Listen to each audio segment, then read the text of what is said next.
বরিশালে বিসিক শিল্পনগরীতে ফরচুন শু কারখানায় বেতনের দাবিতে আন্দোলনরত শ্রমিকদের সাথে আনসার সদস্যদের সংঘর্ষ হয়েছে। শ্রমিক ও পুলিশ সহ আহত হয়েছেন অন্তত ৩০ জন। এ বিষয়ে আরও জানতে বরিশাল থেকে যুক্ত হচ্ছেন সহকর্মী সালেহ টিটু। সরাসরি চলে যাচ্ছি তার কাছে। টিটু, এখন সেখানকার সর্বশেষ কি খবর আপনার কাছে?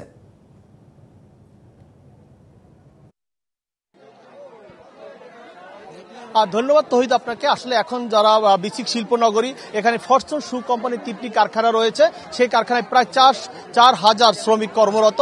সেখানে নির্ধারিত আজকের দিন ছিল ২ মাসের বকেয়া ২ মাসের বেতন দেওয়ার, কিন্তু নির্ধারিত সময় তাদের কাজের পর যে বেতন দেওয়ার সময় ক্ষণ চলে আন্দোলন থামাতে এক পর্যায়ে আনসার সদস্যরা সেখানে গুলিবর্ষণ করে। সেই গুলিবর্ষণে এখানে ৪ শ্রমিক কিন্তু আহত হয়। এখন তাদের দাবিটা হচ্ছে এই যে আনসারদের বিচার দাবি এবং তাদের যে বকেয়া বেতন রয়েছে সেই বকেয়া বেতন দিতে হবে এবং তাদেরকে নিয়মতান্ত্রিকভাবে বেতন আওতামুক্ত করতে হবে।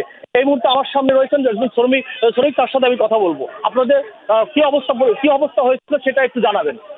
আমাদের বেতন দিয়েছে, হাফ বেতন দিয়েছে। গত মাসের বেতন আজকে ২৪ তারিখ, আজকেই বেতনটা দিয়েছে, হাফ বেতন দিয়েছে। আমরা চাই যে ফুল বেতন দেয়, আমাদের বন্ধ দেয় না।